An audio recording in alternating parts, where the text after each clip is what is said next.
Magandang araw po sa inyo, Sir Blair. Lalong-lalo na po sa mga giliw nating tagapakinig at sumusuporta sa inyong channel. Gusto ko lang pong ibahagi sa inyo ang natatangi kong karanasan na hinding-hindi ko makakalimutan. Nangyari po yon taong 1992 nung umuwi kami sa baryo ni Lola Tanya sa probinsya ng Leyte. Namatay kasi si Lolo Rodolfo, ang nagbabantay noon sa palaisdaan ni Lola. Nung una, ayoko talagang sumama dahil hindi ako sanay sa buhay probinsya. Mas gusto ko kasi sa syudad, kasama ang mga barkada ko. Pero wala naman akong ibang matutuluyan, kaya napilitan na rin akong sumama. Pagdating namin doon, ay nanibago ko sa mga tao. Iba kasi silang makatingin na para bang kakainin kami ng buhay. Mabuti na lang at medyo malayo ang palaisdaan. Nasa gitna iyon ng kakawyan, malapit sa malawak at malaking lawa. Doon nagsimula ang mga kakaibang pangyayari. Mga karanasang muntik ng ikapahamak namin ni Lola Tanya.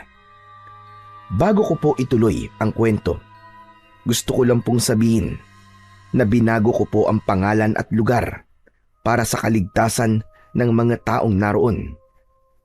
Kilalanin niyo na lamang po ako sa pangalang Nera. At ito ang aking kwento. Lola, malayo pa po ba tayo? Oo, Tanya, malayo pa. Pagod na po kasi ako sa paglalakad eh. Magpahinga naman po tayo. Magpahinga. Tiisin mo na lang muna ang pagod, Nera. Mas mahirap kung aabutin tayo ng pagdilim sa daan. Lola, mas mahirap po kung mawalan na po ako ng malay dahil sa sobrang pagod. Sus Mariosep na batang ito naman, oh. Ano ba problema mo? Para ngayon ka lang naman napagod, ah. Eh kasi naman po, Lola eh. Masyado po mabigat yung dala kong bag. Idagdag pa po ang maraming sanga ng puno na nakaharang po sa dinadaanan natin. Ay, naku kang bata ka. Puro ka na lamang reklamo. Ginagawa mo lang yata yan para iparamdam mo sa akin na ayaw mo talaga sa baryo namin ng lolo mo. Hindi naman po sa ganun, Lola. Hindi rin po ako nagrereklamo. Sadyang mabigat lang po talaga tong bag nyo eh. Ano po ba kasing mga laman nito? Wala lang yan. Magagamit natin yung pagdating ng oras. Tsaka konting minuto na lang naman ang titiisin mo at malapit na tayo makarating sa palaisdaan. Ay nako, para bang hindi po ako tatagal sa baryong to eh.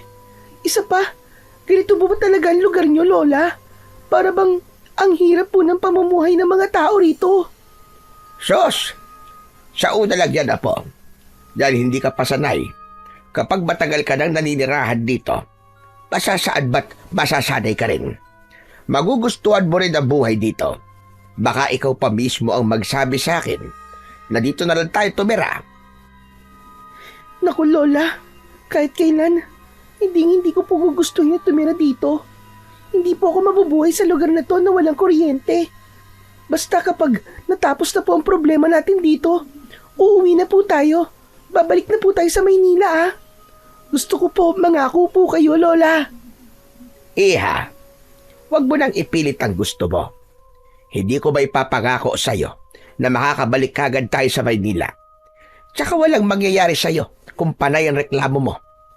Kung ay dinadaldal mo dyan, ay isinasabay mo sa paghakbang ng iyong mga paa. Aba, baka kanina pa tayo nakarating sa palaisdaan. Ano ba yan? Pati ba naman ang pagdadaldal ko napansin niyo pa?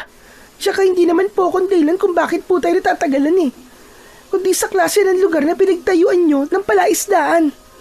Kung bakit ba naman po kasi sa dinami-rami ng pagtatayuan nyo ng palaisdaan, eh sa gitna pa ng kakawyan. Yung malayo sa kalsada at kailangan panlakarin ng kalahating oras bago marating. Ay, nako. Wala na talaga mailusot na katwiran sa'yo. Alam mo, Iha, para sa kaalaman mo, maganda at presko ang paligid na palaisdaan. Isa pa, malapit yun sa lawa. Eh bakit naman po ang ibang palaisdaan, Lola? inilalagay nila malapit sa dagat at ilog. Sus, tama na nga ang pagtatanong mo, Nera. Mas lalo lamang ako mapapagod sa'yo. Wala na akong nagawa nung mga sandaling yon, kundi ang manahimik na lang. Ipinagpatuloy namin ang paglalakad habang nasa unahan ko si Lola. Pasado 5:00 na yon ng hapon, nasa gitna pa rin kami ng kagubatan. Yun din ang unang pagkakataon na nakarating ako sa ganoong klaseng lugar. Kaya pakiramdam ko, ng mga oras na yon, pinahihirapan ako ng aking lola. Ang masaklap ng mga panahong yon, ni isang bahay ay wala akong nakitang nakatayo. Hindi katulad kanina na halos pagpiestahan kami ng mga tao sa sakayan ng jeep. Yun nga lang, masasama naman po ang tingin nila sa amin. Sobrang nakakatakot po talaga ang lugar na yon. Habang naglalakad kami, ay panay rin ang pagtingala ko sa mataas na punong aming dinaraanan. Kaya mas lalo akong nag-alala sa lugar na pupuntahan namin. Isang antingerang manunugis ng aswang ang aking lola.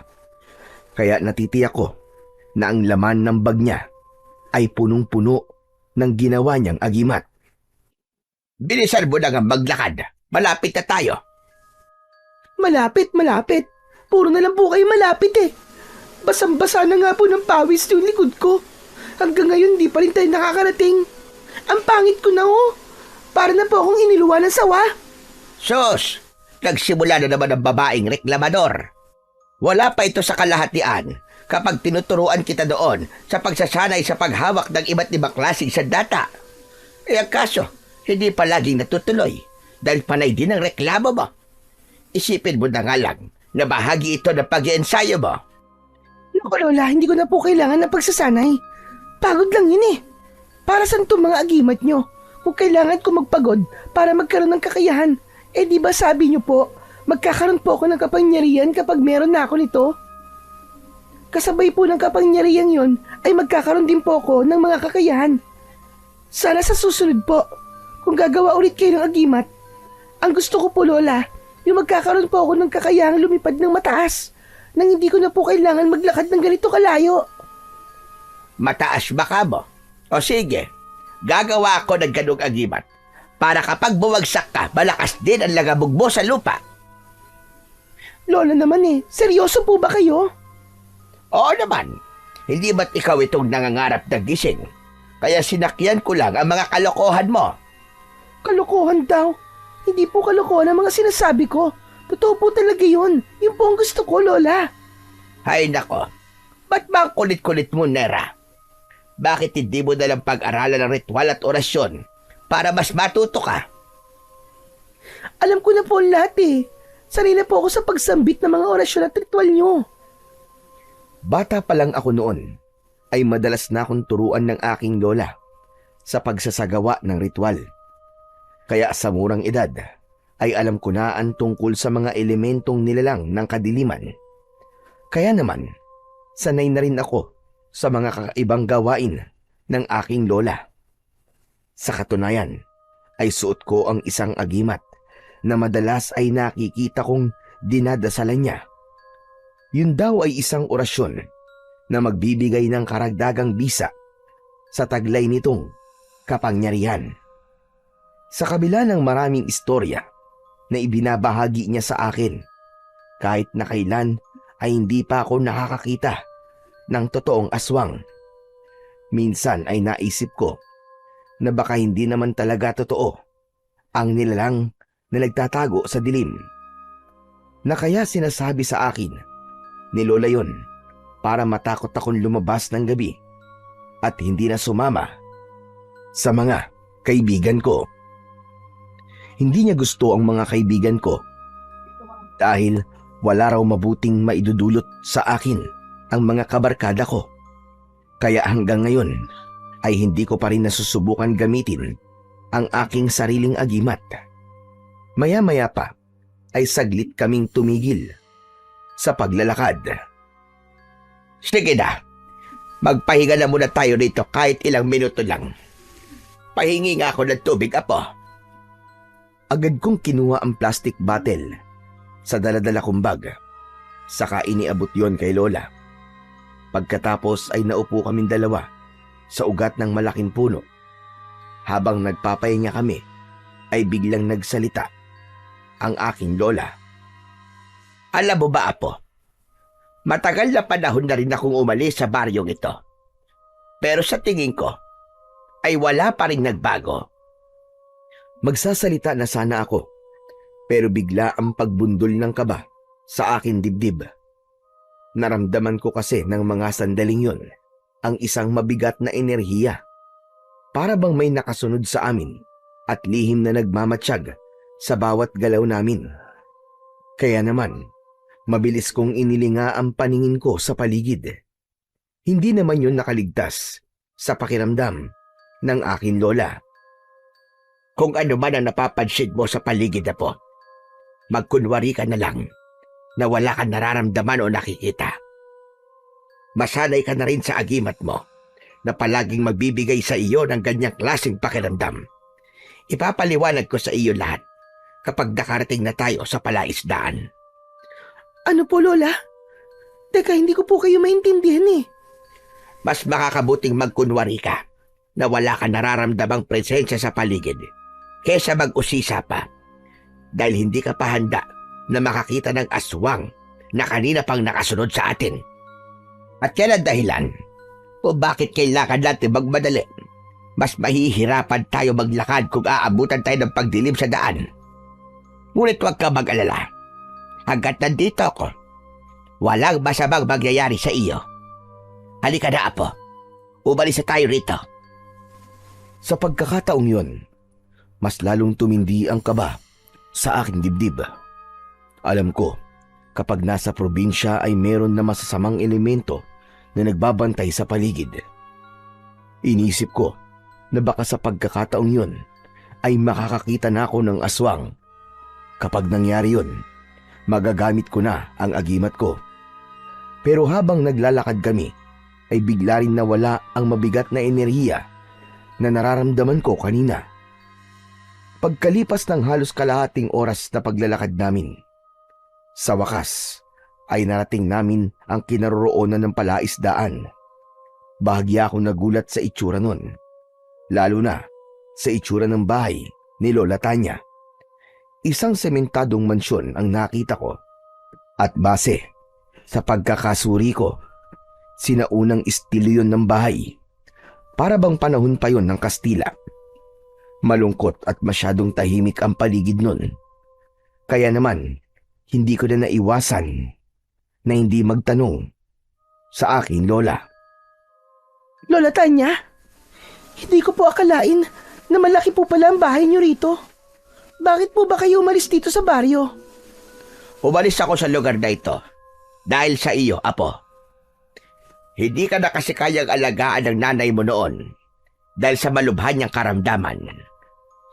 Kaya kung ilang taon ka na ngayon, yun din ang bilang ng taon na nawalay ako sa asawa ko si Rodolfo. Nawala ako sa lolo mo dahil nagkahiwalay kami at namuhay siyang mag-isa rito. Akala ko kapag namatay si Lisa, ay makakabalik na ako sa piling ng lolo mo. Pero nanaig pa rin ang pagmamahal ng lolo mo sa iyo. Huwag daw kitang iwanan lalo pa't babae ka. Nakakalungkot lang isipin na namatay siya habang wala ako. Ako po pala ang dahilan kung bakit po namatay si Lolo Rodolfo na mag-isa. Sayang po, hindi ko man lang siya nakita at nakasama. Pasensya na po, Lola, ha? Dahil po sa akin, hindi niyo po nakasama na matagal si Lolo. Ay nako, kapag naaalala ko na mag-isa siya sa lugar na ito, hindi ko talaga maiwasan ang hindi malungkot para bang iniwag ko siya sa ere. Para bang bigla po ako nakonsensya. Lalo na po't alam ko na ako po ang dahilan kung bakit mas pinili niyo pong iwan si Lolo. Wala ka na bang kasalanan, Apo? Hindi ikaw ang dahilan. Si Rodolfo ang may gusto nun. Mas mahal ka niya kaysa sarili niya.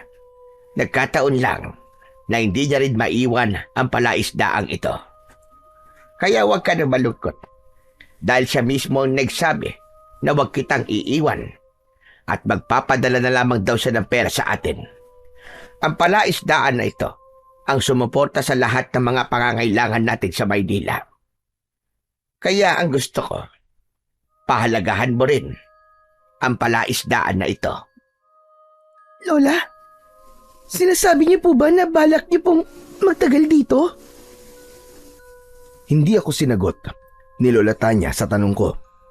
Sa halip, tumingin siya sa palaisdaan. Isang malalim na buntong hininga ang narinig ko mula kay Lola. Naisip ko na kung hindi nagsabay ang pagkamatay ng tatay at lolo ko, siguro ay naihatid man lang namin sa huling hantungan si Lolo Rodolfo. Bigla ko naramdaman ang lungkot at sakit nang balikan ko ang bahagi ng nakaraan na yon. Nadagdagan ang lungkot ni Lola nang pumasok kami sa loob ng mansyon. Habang abala si Lola Tanya, ay naisip ko na puntahan kagad ang magiging silid ko. Pagpasok ko roon, ay tumambad sa aking paningin ang isang katre. Inilapag ko roon ang aking bag. Saka binuksan ang bintana. Natanaw ko ang likod ng bahay at sumalubong sa akin ang sariwang hangin mula sa kakawyan. Maganda naman sana ang lugar. Kaya lang ay wala akong makitang mga bahay na nakatayo malapit sa mansyon ni Lola Tanya. Grabe, ang lungkot naman ng lugar na to. Para bang mabigat sa dibdib ang tumira dito. Sana lang talaga hindi kami tumira dito. Pagkatapos kong makita ang paligid, inilagay ko sa maayos na lagayan ng bag ko. Saka ako bumalik sa kusina. Nadatnan ko si Lola Tanya habang sinusuri niya ang kalan. Kahit hindi siya umiimik, ay nakikita kong masakit para sa kanya ang makita ang itsura ng pamumuhay noon ni Lolo Rodolfo. Tahimik ko siyang pinagmasdan mula sa pintuan na aking kinatatayuan. Napansin ko na para bang dinadasalan niya ang kalan. Pagkatapos ay nagpabaga siya ng apoy at pinausukan ang mga kalderong naroroon. Kaya bigla kong naunawaan na ang ginagawa ng aking lola ay isang uri ng ritual para sa pagtataboy sa mga elementong naninirahan sa loob ng mansyon. Habang ginagawa yon ni Lola Tanya, ay bigla kaming nakarinig ng nagtatao po sa labas ng bahay. Nagkatamaan kami ng paningin ng aking lola. Sa kanilapitan namin ang pinagmumulan ng boses ng isang lalaki. Paglabas namin sa pintuan, ay tumambad sa aming paningin ang isang lalaki. Nakangiti siya habang nakatingin sa amin. "Magandang hapon po sa inyo. Ako po si Freddy, yung sumulat po sa inyo tungkol sa nangyari po kay Lolo Rodolfo." Ah, ganun ba? Ikaw pala si Freddy. Ako si Lola Tanya at siya naman ang apo konsidera. Ang mabuti pa kaya pumasok ka na muna rin sa loob. Naku, hindi na po. Alam ko naman po na abala po kayo sa pag-aasikaso sa bahay niyo eh. Hindi naman po ako magtatagal. Ganun ba? Ay siya nga pala.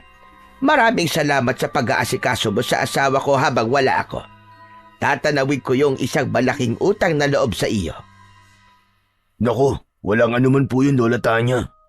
Mabait din naman po sa akin si Lolo Rodolfo eh. Isa pa, kaya po ako naparito ay para masigurado kung maayos po kayong nakarating dito sa palaisdaan. Oo, Freddy. Maayos naman kami ng apo ko na nakarating dito. Medyo nanibago lang na kaunti. Ay siya nga pala, maiba tayo ng usapan. Tutal, nandito ka na rin naman. Pwede mo ba ako samahan sa palaisdaan? May ilang mga bagay rin tayo na dapat pag-usapan tungkol sa asawa ko. Pwede naman po yun. Hindi naman po ako nagmamadaling umuwi eh. Ay salamat. Ay siya nga pala, Dera. Aalis muna kami ni Freddy ha. Ikaw na muna magtuloy sa ginagawa ko. Huwag ka nang gumala ha. Hindi mo pa kabisado ang lugar na ito. Opo, Lola. Talagang kabisado ng aking lola ang ugali ko. Nahulaan niya kung ano ang tumatakbo sa isip ko. Balak ko talagang gumala ng mga sandaling yon. Pero naunahan ako ni Lola. Pagkaalis nila, ay nahabol ko na lang ng tanaw ang mga ito. Malapit lang naman ang bahay sa palaisdaan, kaya hindi na ako nag-alala. Saka ko naman nilapitan ang kalan at itinuloy ang pagpapausok dito. Tinuruan ako ng aking lola noon kung paano magsagawa ng ritual, kaya hindi na rin ako nahirapan. Merong kasing kasabihan ang matatanda sa amin na kapag matagal nang walang nakatira sa bahay, ay kailangan pausukan ang kalan ng taong titira doon. Yun daw ang ritual ng pagtataboy sa mga masasamang elemento na nakatira sa mansyon, lalo na kung namatay ang unang nakatira doon. Habang abala ko sa pagpapausok ng kalan, ay bigla kong naramdaman ang presensyang naramdaman ko kanina. Sa bandang likuran ko yun, kaya napalingon ako at nahagip ng aking paningin ang isang anino na nagmamadaling tumakbo papalapit sa bintana. Mabilis na lumukso ang anino na yon palabas ng bahay. Dala ng aking kuryosidad, nilapitan ko yon at saka sinilip. Iba ang dating sa akin ng anino na yon. Para bang hinihila niya ako na sumunod sa kanya. Wala naman sigurong masama kung susundan ko siya. Hindi naman malalaman ni Lola kung aalis ako, din mamaya pa naman ang balik niya. Hindi na nga ako nagdalawang isip. Sa bintana rin ako dumaan, kagaya ng madalas kong ginagawa kapag tumatakas ako sa akin lola. Pagbagsak ko sa lupa, ay napansin ko ang malawak na kakahuyan sa likod ng mansyon. Pero hindi ako nagpaawat. Malalaki ang hakbang ng mga paa ko na sinundan ko ang nilalang na tumakbo roon hanggang sa maglaho siya sa paningin ko. Teka, saan na kaya siya nagpunta? Ang bilis naman niyang mawala. Inilinga ko ang paningin ko sa paligid. Napilit inaaninaw ang bawat sulok ng kagubatan. Huli na nang mapansin kong malayo na pala ang natakbo ko. Nag-alala kong napatigil sa paghahanap sa anino na yon at ang pagod ay biglang napalitan ng takot. Naku, lagot na. Lagot na talaga ako nito. Bakit kasi sinundan ko pa yung aninong yun eh? Nasaan na kaya siya? Ano kaya ang lugar na to? Diyos ko, pati ang daan, hindi ko na rin matandaan. Saan na kaya ako ngayon dadaan para lumabas sa kakawiyang to? Ihakbang ko na lang sana ang mga pako nang bigla akong nakarinig ng kaluskos sa bandang kahoy na nakatumba sa lupa. Dahan-dahan ko yung nilapitan dahil inisip ko na baka doon nagpunta ang anino na sinundan ko kanina. Ngunit ang kaluskos na naririnig ko ay nauwi sa tunog ng pagnguya na para bang may butong nadudurog sa loob ng bibig ng isang nilalang na kumakain doon. Hindi ko inaalis ang paningin ko, ngunit halos mabingi ako sa tibok ng aking puso. Bigla kong naramdaman ang kilabot sa buo kong katawan. Inisip ko na baka may aswang, kaya kinapa ko ang kwintas ko sa aking leeg. Yun ang agimat na magsisilbi ko sanang proteksyon, ngunit naiwala ko yun. Mas lalong tumindi ang nararamdaman kong takot. Aatras na sana ako para lumayo sa ingay na naririnig ko, nang biglang lumitaw ang nilalang mula sa likod ng puno. Direkta siyang tumingin sa akin. Ipinakita niya kung paano niyang nilalantakan ang laman loob ng kaawa-awang usa. Nang mga sandaling yon, ayaw gumana ng isip ko. Nagulat ako dahil alam ko na hindi siya ordinaryong nilalang, kundi isang aswang. Diyos ko! Aswang! Huwag kang lalapit! Diyan ka lang! Biglang nanigas ang aking mga binti. Habang pinagmamasdan ko ang nilalang, nakangisi siyang humahakbang papalapit sa akin. Habang ang mapula niyang mga mata ay nanlilisik na nakatingin din sa akin. Umangil siya ng malakas na paatras ako at nakataas ang aking kanan na kamay na para bang sa pamamagitan nun ay magagawa ko siyang pigilan na lumapit sa akin. Takot na takot ako ng mga sandaling yon. Wag! Parang awa mo na! Huwag mo akong sasaktan! Nakikiusap ako! Huwag kang lalapit! Huwag kang lalapit! Imbis na tumigil sa paglalakad ng aswang, ay bigla siyang sumugod sa akin. Hinawakan niya ang tigkabilaan kong braso at ubod lakas niya akong kinagat sa balikat. Naramdaman ko ang pagbaon ng mahahaba niyang pangil sa laman ko. Dahilan para mapasigaw ako sa labis na sakit. Idagdag pa ang mga kuko niya na bumabaon sa braso ko. Wala na akong nagawa kundi ang magpumiglas. Sa bilis kasi ng pangyayari ay hindi kagad ako nakaisip ng paraan para lumaban. Sinipa ko ang masela na parte ng kanyang katawan. Napabaluktot siya sa labis na sakit at umangil ng malakas. Sinamantala ko naman ang pagkakataon na nabitiwan niya ako. Bago ako umalis, sinipa ko ang kanyang muka, dahilan upang bumagsak siya sa lupa. Agad na akong tumakbo ng mabilis, papalayo sa aswang na yon. Habang tumatakbo, ay dinig na dinig ko ang malakas niyang pag-angil. Wala na akong pakialam kung saan man ako makarating. Ang mahalaga ay makatakas ako sa aswang na yon. Naramdaman ko ang mainit na likido na umaagos sa balikat ko at hindi ko na naiwasan ang hindi maiyak. Habang tumatakbo ay bigla kong naisip ang aking lola. Lola! Tulungan niyo ako! Nasaan ang labasan ng gubat na to? Diyos ko! Tulungan niyo po ako! Dahil takot at natataranta ako ng mga sandaling yon, ilang beses akong nadadapa dahil hindi ko na halos makita ang daan. Madilim na ng mga oras na yon na lalong dumagdag sa takot na nararamdaman ko. Hanggang sa bigla ko na lamang naramdaman ang kuko ng aswang na kumalmot sa likod ko. Bumagsak ako ng pasadsad sa lupa.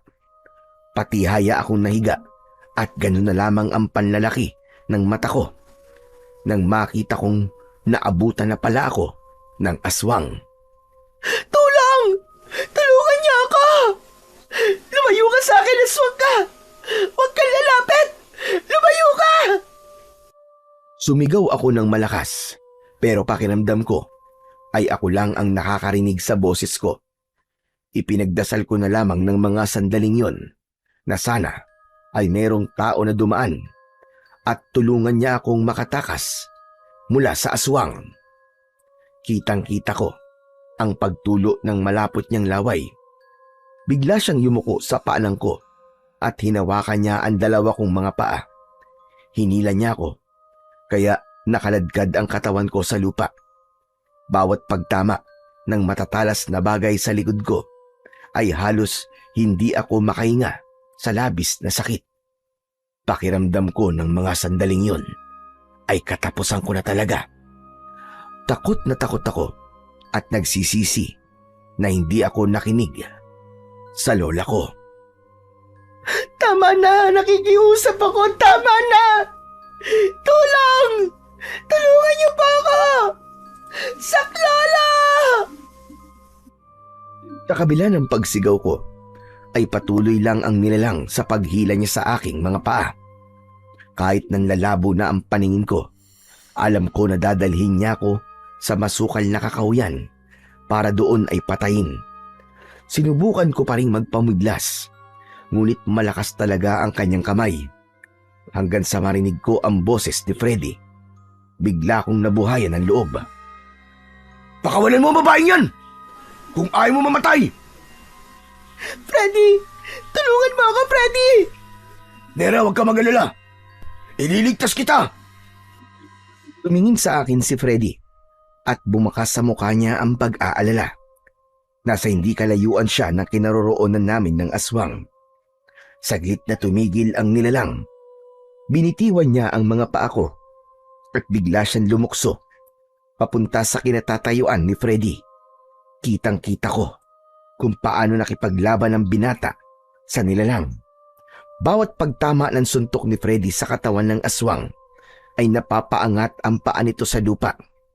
Sa tingin ko ay malakas kung sumuntok ang binata. Habang nagpapambuno ang dalawa ay dumating naman si Lola Tanya. Galit na galit niyang hinarap ang aswang. Ginamit ng aking lola ang agimat niya at sa unang pagkakataon ay nasaksihan ko kung paanong nasunog ang katawan ng aswang. Naiwan si Freddy na nakatayo sa pinagbagsakan ng abo ng aswang. Habang si Lola Tanya naman ay nag-aalala na lumapit sa akin. Diyos ko po, Apo. Ano ba nangyari? Bakit ka nagpunta rito? Hindi ba't sinabi ko sa iyo na huwag kang gagala sa lugar na ito? Patawarin niyo po ako, Lola. Patawarin niyo po ako. Hindi ko po sinasadya. Dala ng labis na takot at sakit na nararamdaman ko, hindi ko na napigilan ang hindi yumakap kay Lola Tanya. Wala akong pakialam kung makita ni Freddy ang pag-iyak ko. Basta ang alam ko ng mga sandaling yon, sobra akong nagpapasalamat dahil buhay pa ako. Maya-maya pa ay narinig ko ang yabag ng paa ni Freddy papalapit sa amin ni Lola. Tara na po, umalis na po tayo rito. Baka po meron pang dumating na mga aswang sa lugar na to eh. Hala, sige na. Tumayo ka na, Nera. Kailangan magamot kagad ang mga sugat mo.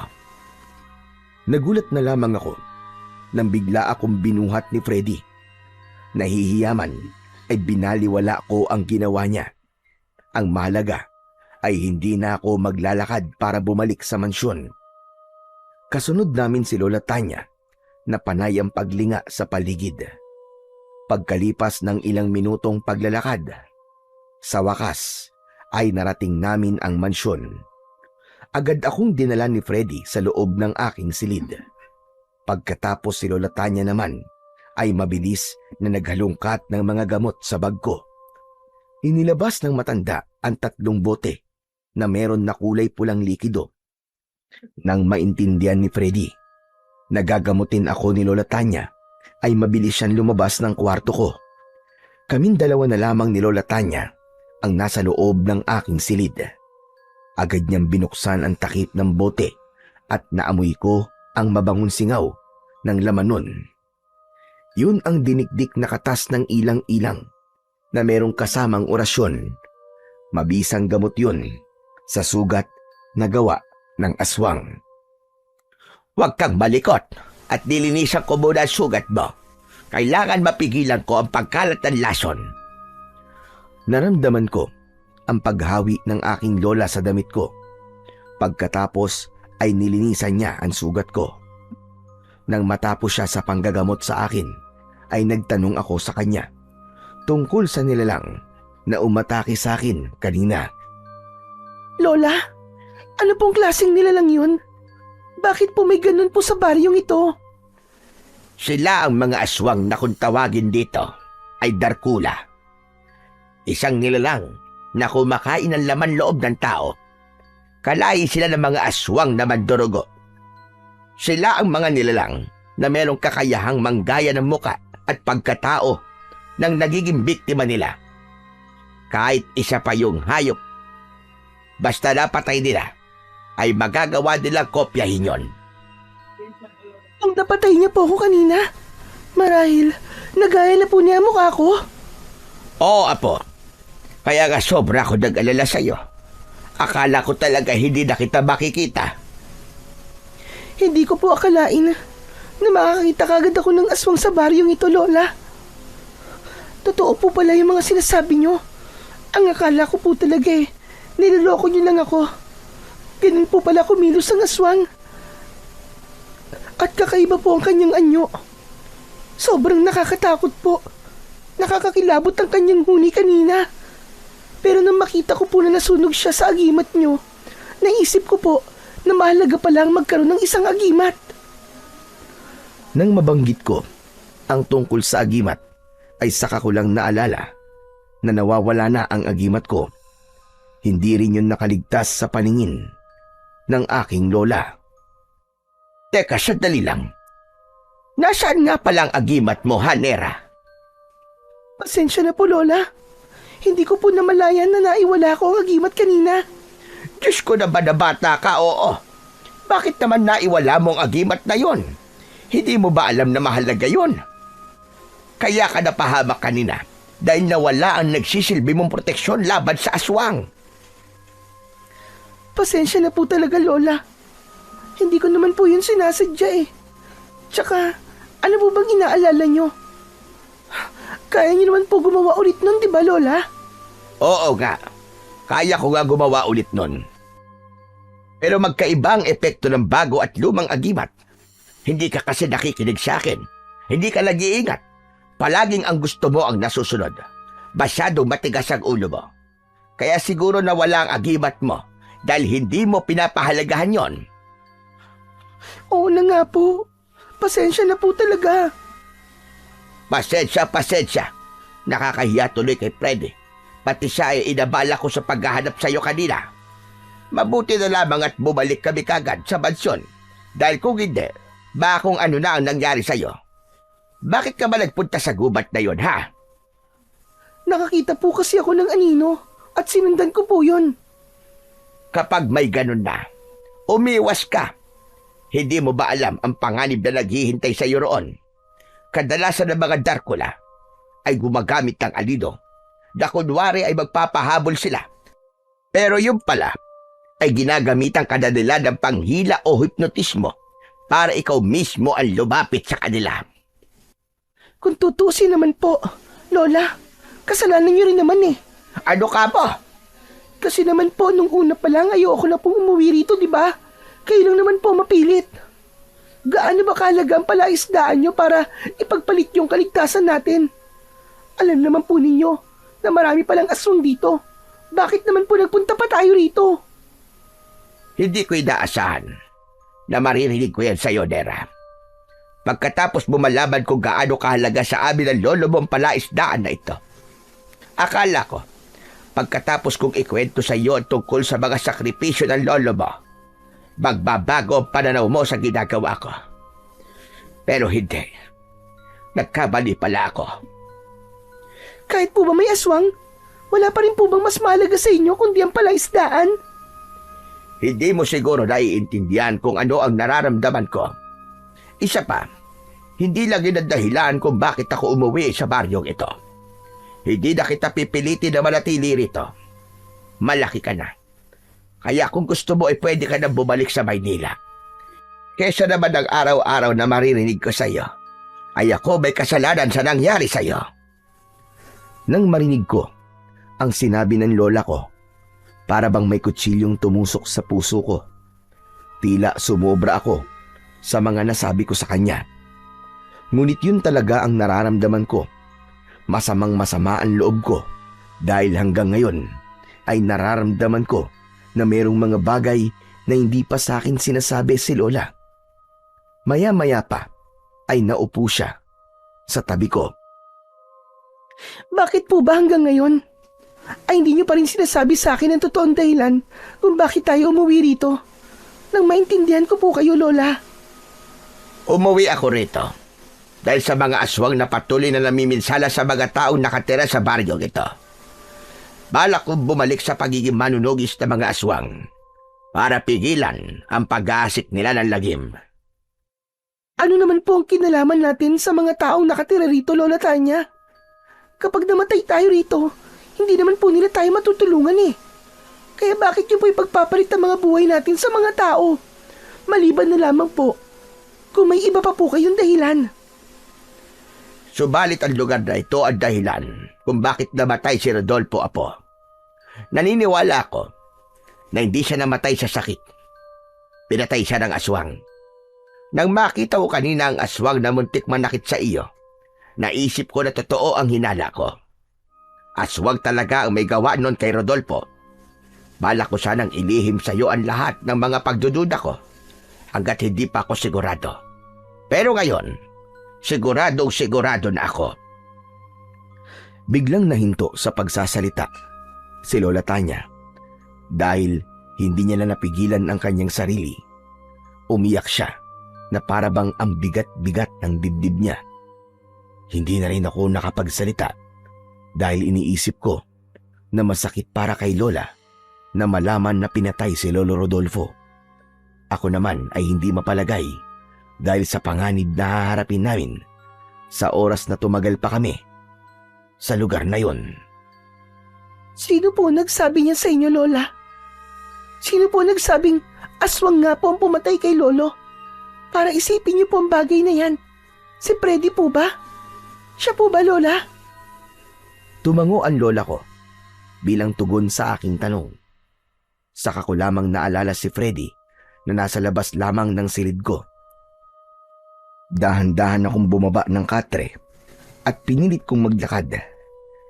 Sinubukan ni Lola Tanya na pigilan ako. Ngunit gusto kong marinig mula kay Freddy ang mga nalaman ng aking lola tungkol sa lolo ko. Iniwan ko ang matanda sa loob ng kwarto habang umiiyak. Samantala paglabas ko naman ng pintuan ay nakita ko kagad si Freddy na nakaupo sa mahabang bangko sa harap ng lamesa. Nasa kusina siya at malayo ang tanaw sa labas. Bagya pa siyang nagulat nang bigla akong nagsalita. Freddy, pwede ba tayo mag-usap? Napatayo ang lalaki at humarap sa akin. Baka sa mukha niya ang pag-aalala nang makita ang sugat ko sa balikat.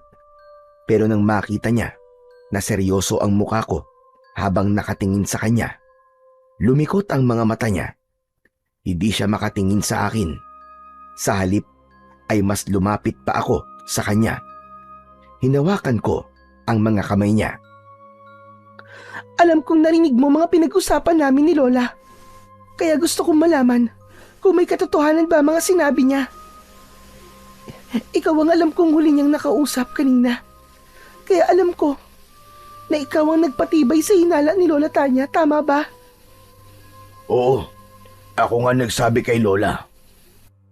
Totoo na aswang ang pumatay kay Lolo Rodolfo dahil ako mismo ang nakakita at nag-asikaso sa bangkay niya.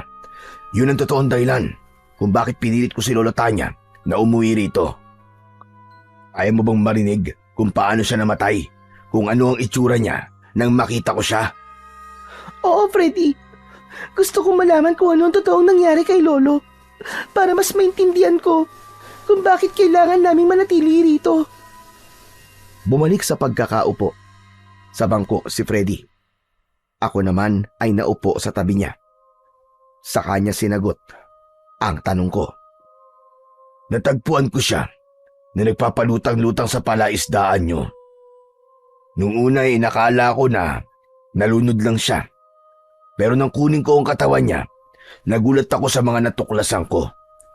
Wala na ang laman loob niya, wakwak ang dibdib niya, at halos hindi na siya makilala dahil sa ilang araw na pagkakalutang niya sa tubig. Diyos ko! Ang lolo ko! Kawawa naman ang lolo ko! Parang nanikip ang dibdib ko ng mga oras na yon nang marinig ko ang mga sinabi ni Freddy. Masaganang luha ang umagos sa aking pisngi.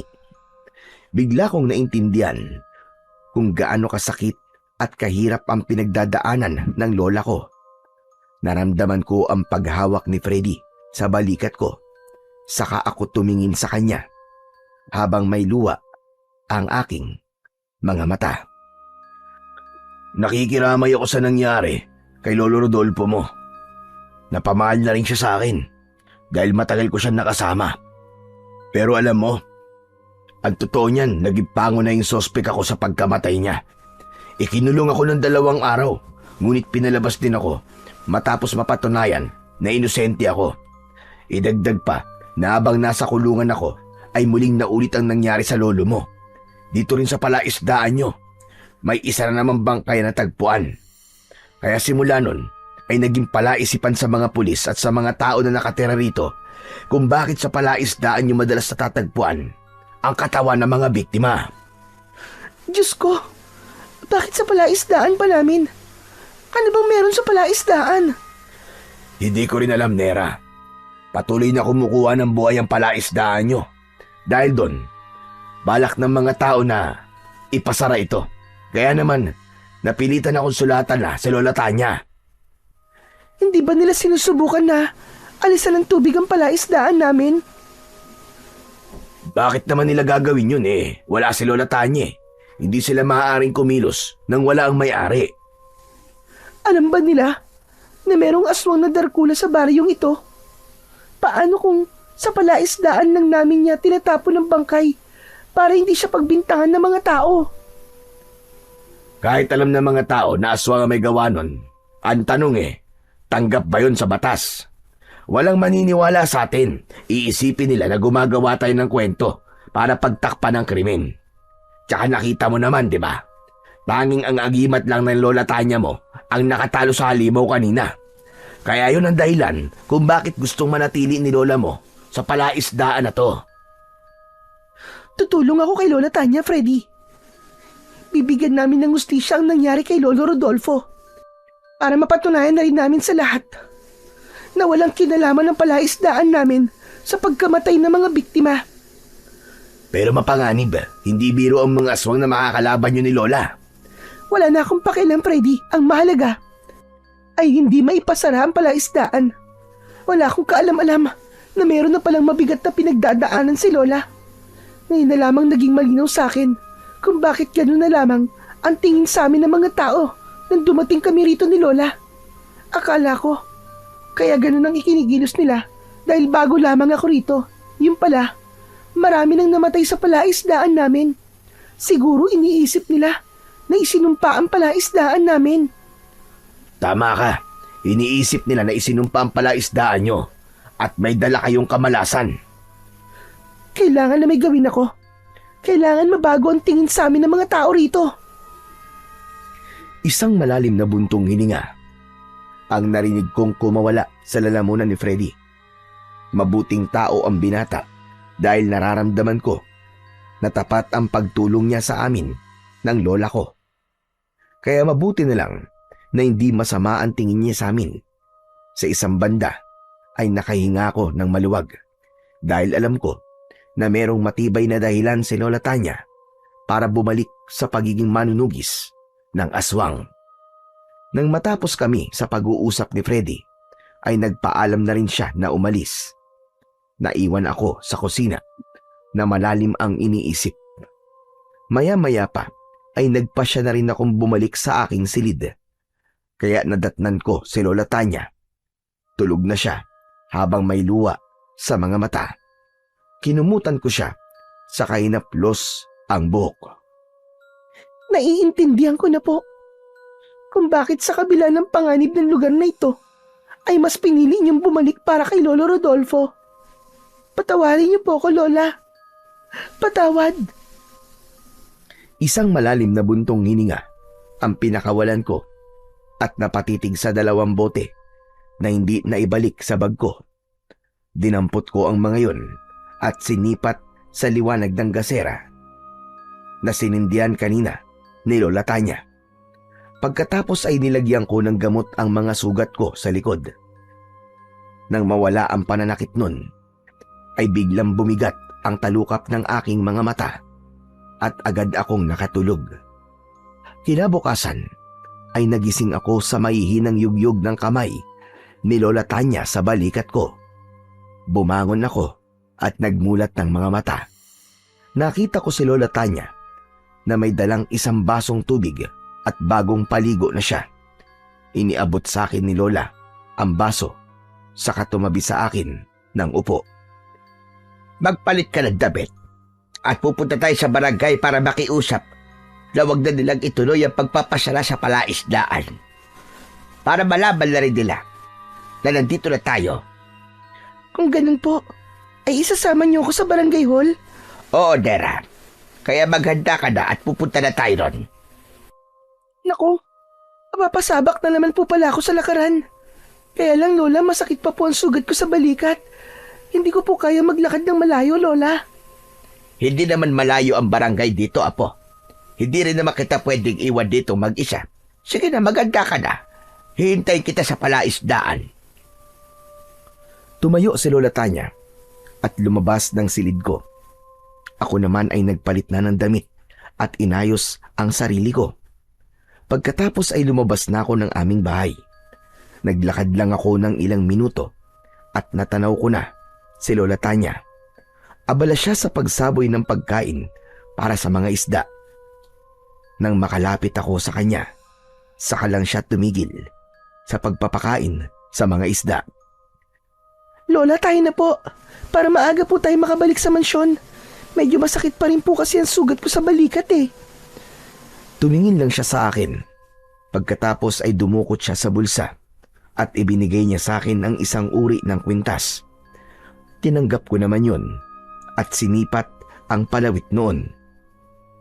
Isuot mo yan at wag na wag mo nang iwawala. Yan ang mutya ng salabay na magbibigay proteksyon sa iyo para hindi na maulit ang mga nangyari kagabi. Kahit papano ay mababawasan niya ng sakit ng sugat mo. Hala, sige na.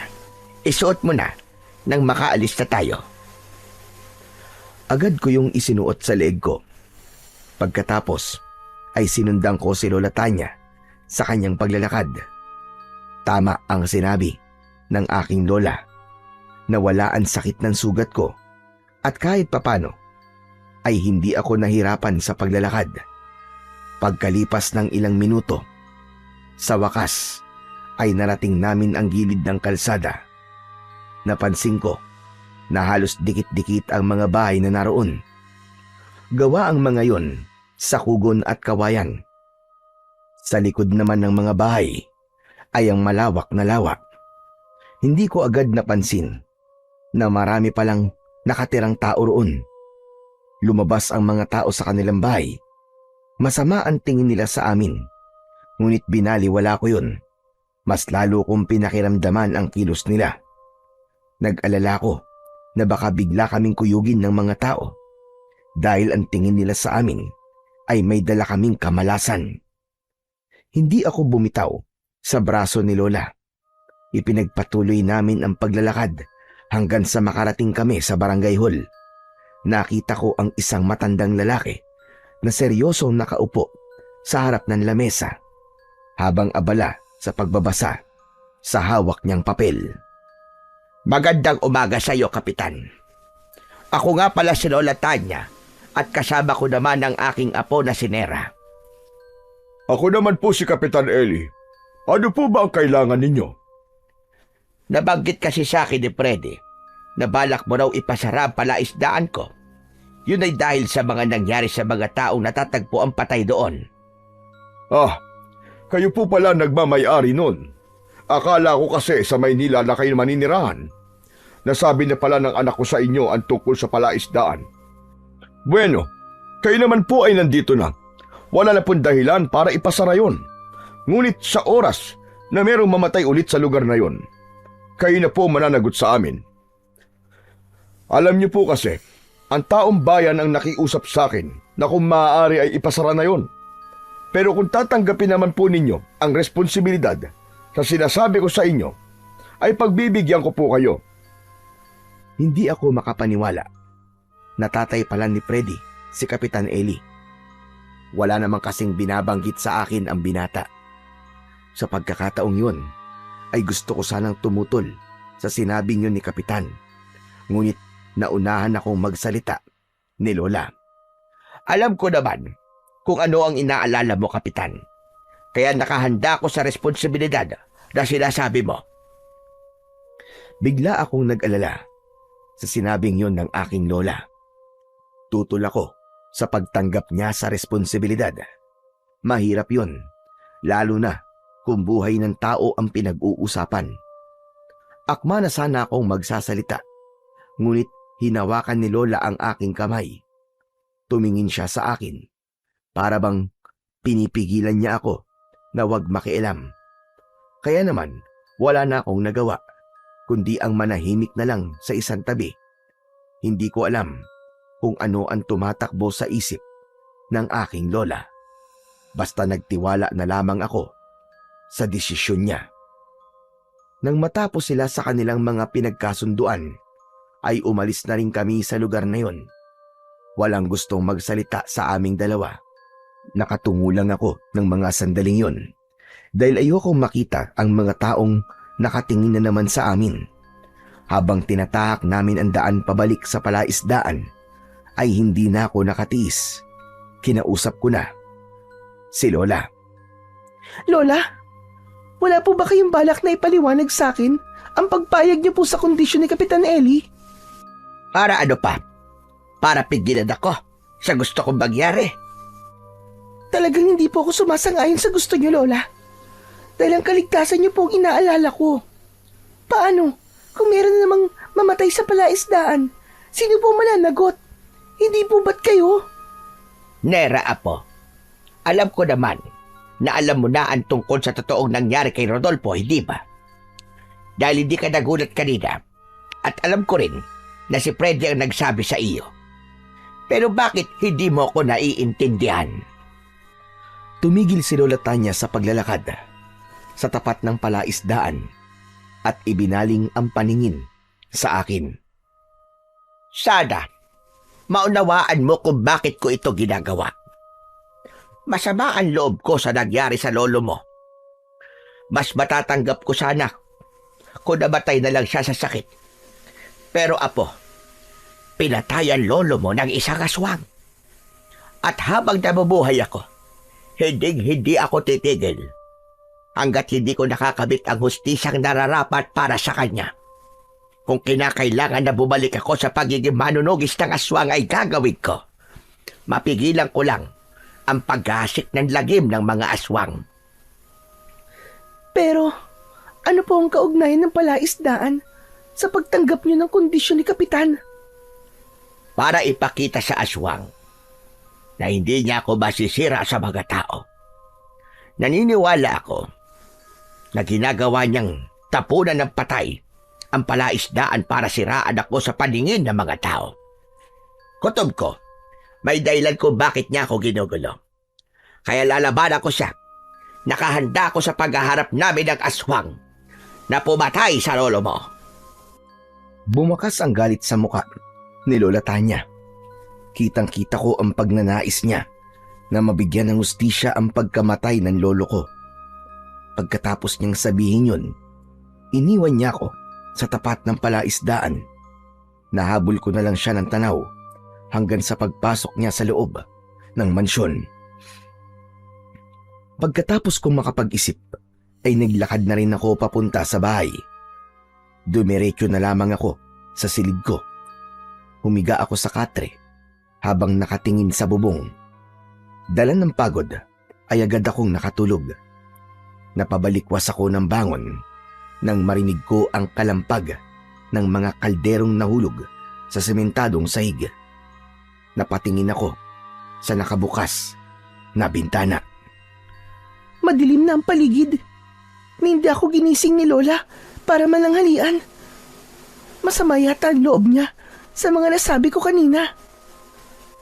Dahan-dahan akong bumaba sa katre at naglakad palapit sa pintuan ng aking silid. Binuksan ko ang pinto at tumambad sa aking paningin ang madilim na kusina. Walang sindi ang gasera, kaya hindi malinaw sa akin kung ano ang narinig kong ingay kanina. Ngunit wala naman akong nararamdaman na pag-iinit sa palawit ng kwintas ko. Kaya dahan-dahan akong naglakad papalapit sa kalan. Maya-maya pa ay muling naulit ang ingay na parabang hindi ako nag-iisa sa loob ng kusina. Kaya naisip ko na tawagin si Lola. Lola Tanya, ikaw ba yan? Bakit hindi niyo bubuksan ang gasera? Ngunit wala akong natanggap na tugon mula kay Lola. Sa halip, isang nakakakilabot na pag-angil ang narinig ko. Kasunod ng mabahong singaw mula sa kusina. Ang pinagtataka ko lang Ng mga sandaling yon ay wala akong maramdaman sa pag-iinit sa suot kong agimat. Kaya mas lalo kong nilakasan ang pagtawag ko. Lola Tanya? Nasaan ka? Lola? Kasabay ng pagsigaw ko, ang mga daing sa sahig mula sa boses ng lola ko. Bumundol ang kaba sa aking dibdib. Napaupo ako at sinubukan kong kapain ang sahig. Naisip ko na baka ang ingay na naririnig ko ay nanggagaling sa bumagsak na si Lola Tanya. Bigla ang pagsalakay ng takot ko. Mas tumindi ang naaamoy kong malangsa. Nagsimulang manginig ang mga tuhod ko. Lola, sumagot ka! Nasaan ka, Lola? Hindi po kita makita! Yumuko ako at pinagpatuloy ang pagkapa sa sahig. Pero bigla na lang na may tumamang kamao sa mukha ko. Bumagsak akong pasadsad sa sementadong sahig. Dahil doon ay natitiyak ko na meron na ibang nilalang ang nakapasok sa bahay namin at nasa panganib ang lola ko. Kahit wala akong nakikita, ay sinubukan kong iwas-iwas ang kamao ko. Pilit kong inaabot ang kalaban na sumuntok sa akin. Maya-maya pa ay biglang lumiwanag ang suot kong mutya. Kahit papano ay nakatulong yun upang makita ko ang paligid. Nanlaki ang mga mata ko nang makita ko si Lola. Nakahandusay sa sahig. Meron siyang dugo sa noo. May kalmot din siya sa dibdib at nawawala ang suot niyang agimat. Agad akong lumapit at inilinga ang paningin sa paligid. Ngunit wala akong makitang ibang nilalang na naroon. Lola, ano nangyari? Sino po may gawa nito sa inyo? Nandito siya. Nandito siya, apo. Lola, lakasan niyo po ang boses niyo. Hindi ko po kayo marinig. Ngunit nawalan na ng malay si Lola Tanya. Hindi ko alam kung ano ang gagawin ko ng mga sandaling yon dahil nag-aalala ko at naguguluhan sa mga nangyayari. Pinilit kong buhatin si Lola, ngunit bigla akong natigilan nang makita ang nilalang na nakatayo sa harapan ko. Halos manlaki ang mga mata ko nang makita ang isang nakakatakot na nilalang. Kulay berde ang kanyang balat, makintab na para bang basa. Kulay pula ang mga mata.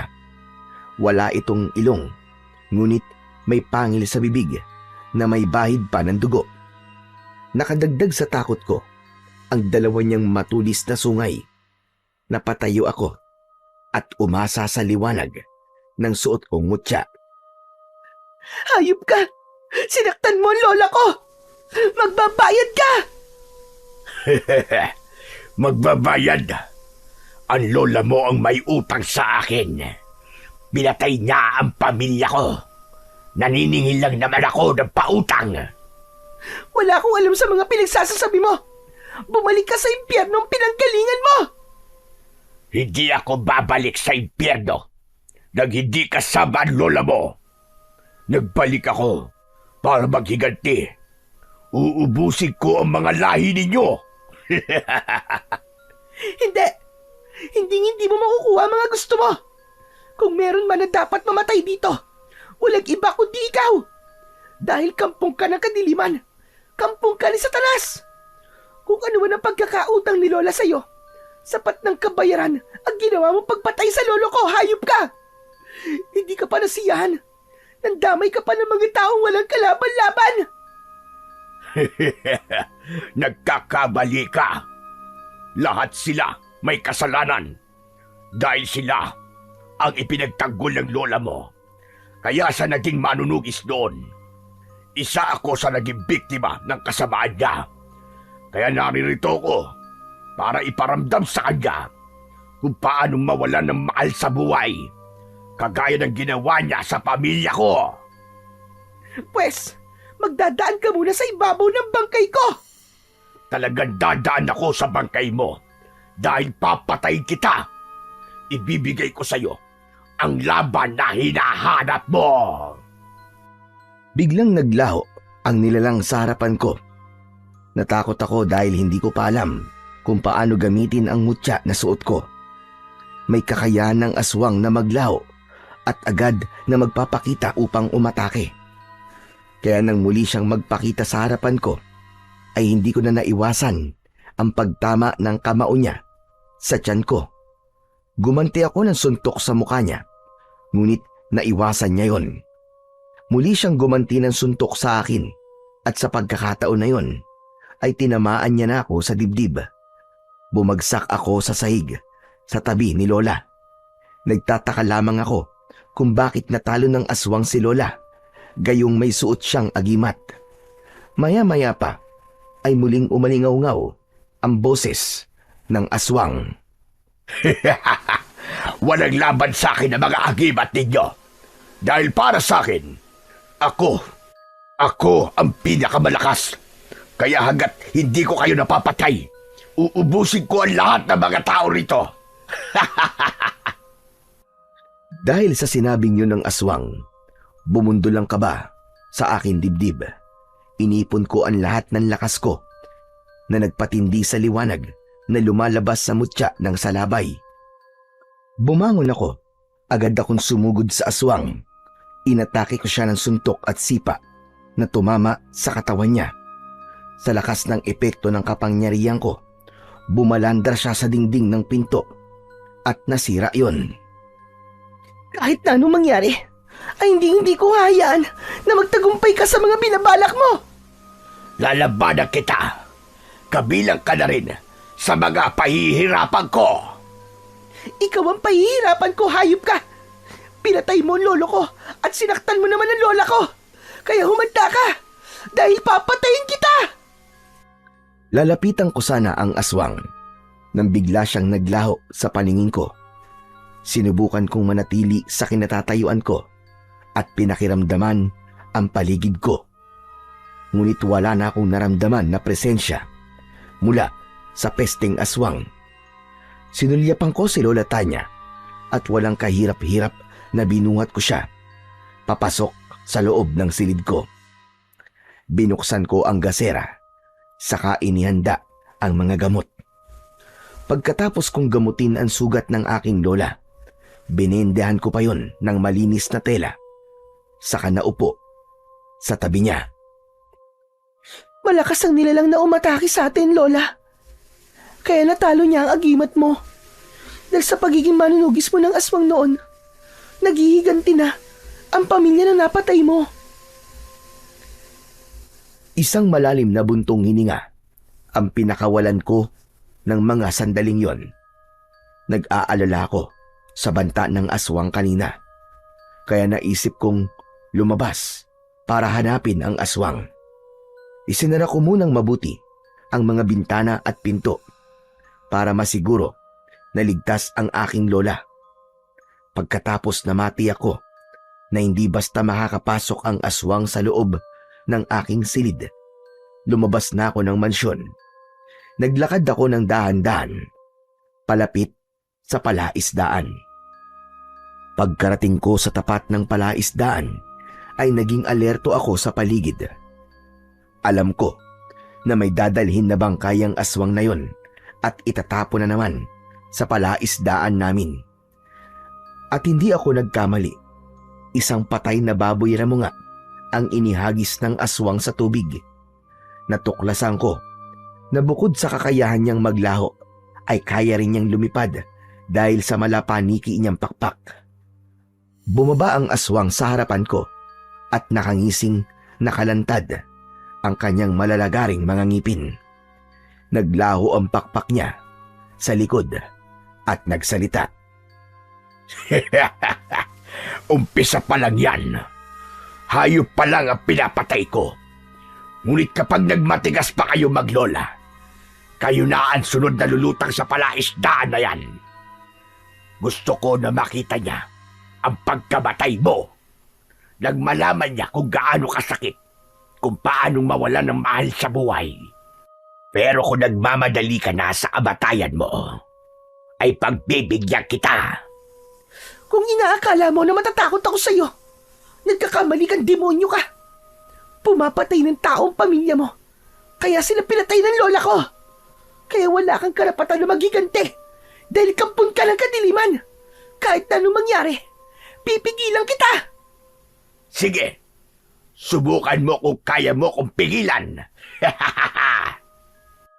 Umatake sa akin ang aswang ng kalmot, sipa at suntok na agad ko namang naiwasan. Gumanti ako sa kanya ng pagsuntok sa likod, kaya bumagsak siya sa lupa. Nang tumayo ang aswang, ay muling tumubo ang kanyang mga pakpak. Sinubukan niya akong dagitin, ngunit nakaiwas ako. Sa muling pagharap namin, ay bigla kong naramdaman ang paninigas ng aking mga binti. Pakiramdam ko, hindi ko maigalaw ang aking mga kamay ng sandaling yon. Ginamit niya ang malakas na hipnotismo para hindi ako makalaban sa kanya. Nang mga sandaling yon, ay nakaramdam na ako ng labis na takot. Lalo na nang dahan-dahan siyang humahakbang papalapit sa aking kinaroroonan.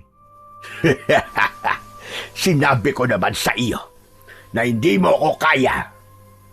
Kung ang lola mo nga ay madali kong natalo kahit may agimat pa siya, ikaw pa kaya na bago lamang sa paggamit ng mutya? Gusto mo bang magkwento muna ako sa iyo habang pinapatay ko ang lolo mo nun? Hayop ka! Papatayin kita! Papatayin talaga kita! Pakawalan mo ako dito! Pakawalan mo ako! Huwag ka munang magsalita. Hindi mo maririnig ang mga ikikwento ko sa'yo kapag maingay ka. Alam mo ba, unti-unti ko lang naman pinatay ang lolo mo noon. Ganito rin, kagaya ng nangyayari sa'yo ngayon. Ang buong akala niya siguro ay mahina ako. Pakawalan mo ako, hayop ka! Lumaban ka ng patas! Patas naman akong lumaban Ayaw mo bang marinig ang kwento ko? Kung paano kong pinahirapan si Rodolfo? Kung paano kong hinugot ang laman loob niya sa loob ng kanyang tiyan? Pagkatapos, ipinatikim ko sa kanya ang lasa nun para naman patas para sa kanya. At siyempre, sinaluan ko siya nang hindi naman siya malungkot. Sigaw siya ng sigaw noon. Tinatawag niya ang pangalan ng magaling mong lola. Hayop ka! Halimaw ka! Papatayin kita! Sige, lakasan mo pa ang boses mo. Nagganahan naman ako habang nagkikwento. Alam mo bang, merong isang tao na sinubukan na tulungan siya. Ayun, nauna tuloy sa amo niya. At siyempre, ipinainom ko sa lolo mo ang dugo ng pakialamerong yon. Sayang, walang nakakaalam na patay na ang tapat niyang tauhan. Sinong tauhan na tinutukoy mo? Sino? Hulaan mo para masaya. Ano? Itutuloy ko ba ang pagkikwento? Alam mo, natatawa ako sa lolo mo Kahit hirap na siyang huminga, pinagmumumura pa rin niya ako. Pinagbabantaan niya ako. Alam mo ba kung anong sumunod na nangyari? Ayon, winakwak ko ang dibdib niya. Kaya yun, maaga siyang nagbiyahe papuntang impyerno. Nang marinig ko ang kwento ng aswang, parang ako ang nasaktan sa nangyari kay Lolo Rodolfo. Nagpumiglas ako at pilit na kumawala sa malakas na puwersang pumipigil sa katawan ko. Maya-maya pa ay biglang bumagsak ang aswang. May nakabaon na palaso sa dibdib niya. Sinundan ko ang pinagmulan ng palaso. Nakita ko si Lola Tanya. Nakatayo siya. Nakataas ang kamay na may hawak pa na pana. Kumislap ang suot na agimat ng lola ko. Indikasyong humihilom na ang sugat niya. Kaya naman, nawala ang malakas na puwersang pumipigil sa aking katawan. Dala ng labis kong galit, inatake ko kagad ng suntok ang aswang na nakahiga sa lupa. Pinutol ko ang palaso sa dibdib niya at paulit-ulit ko yung isinaksak sa katawan niya. Pero nagawa pa rin niyang maglaho At kahit wala na ang nilalang sa harapan ko, paulit-ulit ko pa rin sinuntok ang lupa. Pinigilan naman ako ni Lola Tanya. Apo, tama na! Tama na, Apo! Dumudugo na ang kamay mo, itigil mo na yan! Lola, ang hina ko. Hindi ko siya napatay. Alam ko na po ang ginawa ng aswang na yung kay Lolo Rodolfo. Kaawa-awa naman po si Lolo. Pinahirapan siya ng halimaw na yon. Hayop ang halimaw na yun, Lola. Napakahina ko. Mahina ko. Inutil. Walang kwenta. Niyakap ako ng maigpit ni Lola Tanya habang umiiyak. Kahit na anong gawin ko, hindi na mawala sa isip ko ang ginawa ng aswang kay Lolo. Tahan na, Apo, tahan na. Paghahandaan na natin ang pagbabalik niya. Sisiguraduhin ko na hindi na siya makakatakas. Lola, naghihiganti siya sa inyo. Pinatay mo raw ang kanyang pamilya. Kaya iniisa-isa niya ang pamilya niyo. Kaya po ba, pilit niyo akong sinasanay na gumamit ng mga sandata at tagimat? Dahil ang totoo, siya talaga ang pinaghahandaan niyo. Oo, Nera. Ngunit hindi ako nagsisisi. Maraming buhay ang naisalba ko noon. Alagad sila ng kadiliman na nag-aasik ng lagim. Dapat lang sa kanila ang mamatay. Pero paano po ang buhay na nawala? Ang buhay na nadadamay po ng dahil po sa inyo. Apo, kasama na sila sa ipaglalaban ko. Malinaw na po sa akin kung anong sinasabi ng hayop na yon. Kung hindi po ako nagkakamali, sinisiraan ka niya sa mga tao para itakwil ka. Tutulong po ako sa inyo, Lola. Ako po mismo ang papatay sa kanya. Nang kumalma na ang nararamdaman kong galit, ay inalalayan ako ni Lola Tanya. Kinuha niya ang pana na inilapag niya sa lupa. Pagkatapos ay sabay kaming naglakad pabalik sa bahay. Pagpasok namin sa loob ng mansyon, ay nagsindi kami ng gasera. Isinarado ng aking lola ang pintuan at mga bintana. Pagkatapos ay naupo siya sa tabi ko. Lola, ano po bang nangyari sa inyo kanina? Paano po kayo natalo ng aswang na yon? Hindi po ba't may suot po kayong agimat? Kutob ko, Apo. Kanina pa siyang nagbabantyag sa atin at sinamantala niya ang pagkakataon na hindi ko siya nararamdaman. Magmula na dumating tayo sa baryo na to, ngayon lang nawala ang mga palatandaan sa agimat ko. Hindi ko siya naramdaman, kaya hindi ko siya napaghandaan. Sa tingin ko, ginamitan niya ako ng itim na mahika para mapigilan ang mga senyales na lalabas sa agimat ko. Kailangan natin mag-ingat dahil kaya niyang kontrahin ang kapangyarihan natin. Baka nakakalapit na pala siya sa atin nang hindi natin namamalayan. Kung sa bagay, kahit po ako, nahirapan po ako sa kanya. Wala po akong magawa para labanan siya. Makakaya mo siyang labanan na po. Natalo ka lang kanina dahil hindi mo pa alam kung paano gagamitin ang mutya na sa labay. Yan ang tatalo sa itim na kapangyarihan ng aswang na Darkula. Kaya magsasanay tayo sa paggamit mo ng pana at mutya. Hindi na maaaring maulit ang nangyari kanina, Apo, dahil baka hindi na tayo makaligtas sa kanya. Sa pagkakataon na yon, ay naramdaman ko ang kakaibang tensyon. Nag-alala ko na baka sa muling paghaharap namin ng aswang na Darkula ay mabigo na ako at mamatay sa kamay niya. Kinabukasan ay maaga akong lumabas ng bahay. Nakita ko si Lola Tanya. Nakaharap siya sa mga lata na nakatali sa sanga ng puno. Hawak niya ang pana at sinusubukan na itutok yun sa mga lata. Nang makita niya ako, ay ibinigay yun sa akin ni Lola. Pagkatapos ay umatras at itinuro ang mga lata.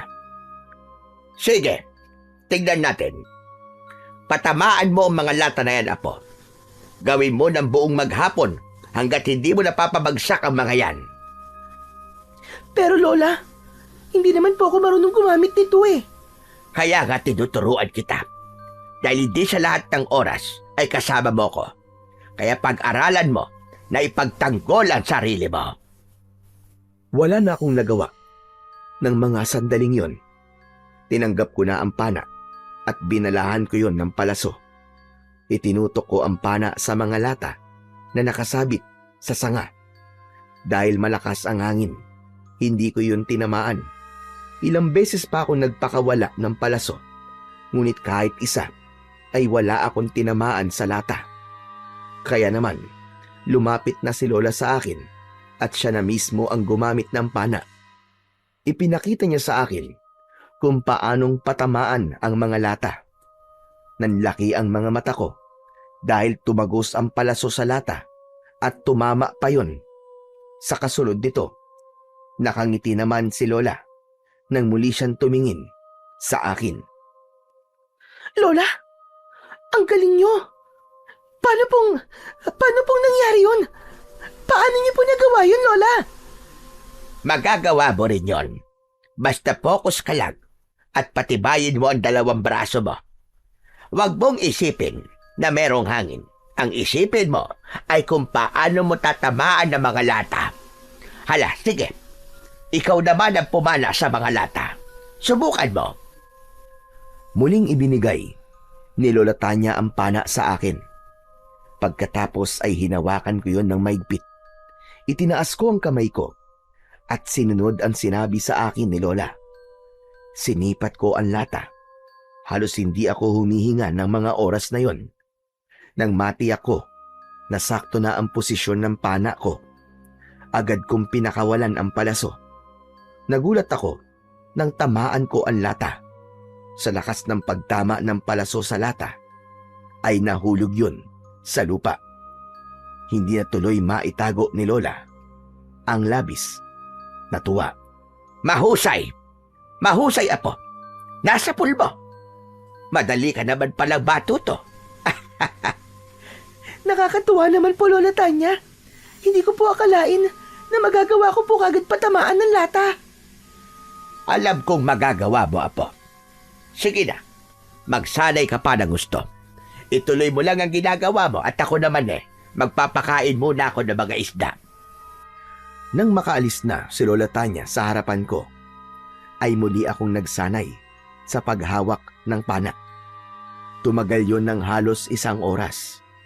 Dahil sa pagsisikap ko na matuto, ay nagawa kong maubos ang mga lata nang walang kahirap-hirap. Sa labis na kaligayahan na aking nararamdaman, ay sumunod ako kay Lola sa palaisdaan. Balak ko sanang ibalita sa kanya na nagawa ko na ang ipinag-uutos niya. Ngunit bigla akong natigilan mula sa aking kinatatayuan. Tanaw ko kasi na nag-uusap sina Lola, si Kapitan at si Freddy. Para bang seryoso sila sa kanilang mga pinag-uusapan. Pagkalipas ng ilang sandali, ay hindi na ako nakatiis. Agad akong lumapit sa kanila at naabutan ko na nagsasalita si Kapitan Eli. Kahapon ko lang nalaman, Lola Tanya, na merong mga aswang na gumagala sa lugar natin. Ipinagtapat na sa akin ng anak ko si Freddy ang tungkol sa aswang na pumatay kay Tatay Rodolfo. Nabanggit rin niya sa akin na dati kayo manunugis ng mga aswang. Gusto ko po sana nahingi ng tulong nyo. Balak po sana namin na isama kayo sa pagroronda sa gubat.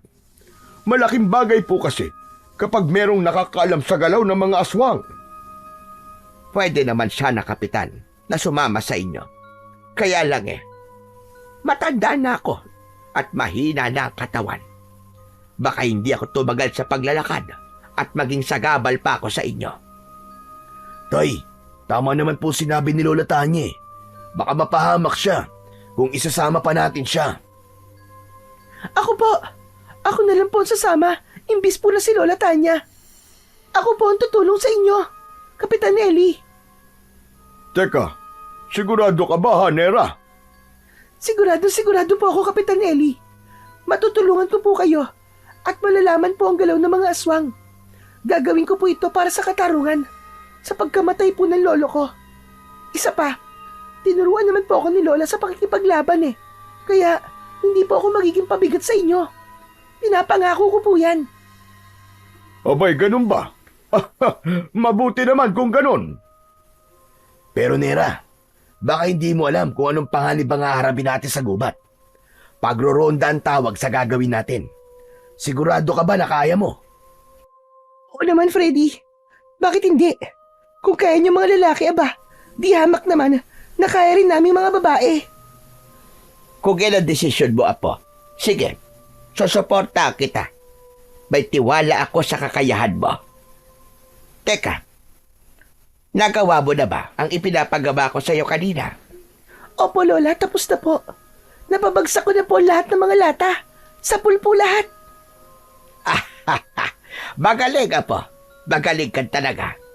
Salamat naman at nagawa mo na maayos. Ikaw naman, Freddy. Ikaw na bahala sa apo ko. Huwag mo siya susubukin. Napigilan. Matigas ang ulo ng batang yan. Kaya, suportahan na lang natin siya. Opo, Lola. Wala naman po akong magagawa eh. Makakaasa po kayo. Naiingatan ko po siya. Kailan ba tayo magsisimula sa pagroronda, ha, Freddy? Kung pwede sana, kahit mamayang gabi na, Nera. Dadaanan ka na lang namin dito ni Freddy. O paano, Lola Tanya? Aalis na po kami. Maraming salamat po sa pakikiisa nyo. Pasensya na rin po kayo sa abala. Wala yung kapitan. Sige na. Salamat din po sa inyo. Mag-iingat po kayo. Nang makaalis ang mag-ama, ay isang malalim na buntong hininga ang pinakawalan ng aking lola. Nakatayo kami habang nakatingin sa palaisdaan. Para akong nakahinga ng maluwag dahil sa wakas, alam ko na meron na kaming makakatulong sa pagtugis sa mga aswang. Pagkatapos ng tagpong yun, ay umalis na kami sa tapat ng palaisdaan. Pagsapit ng gabi, ay dumating na nga sina Kapitan Eli at Freddy. 18 mga lalaki ang kasama ko at 2 babae.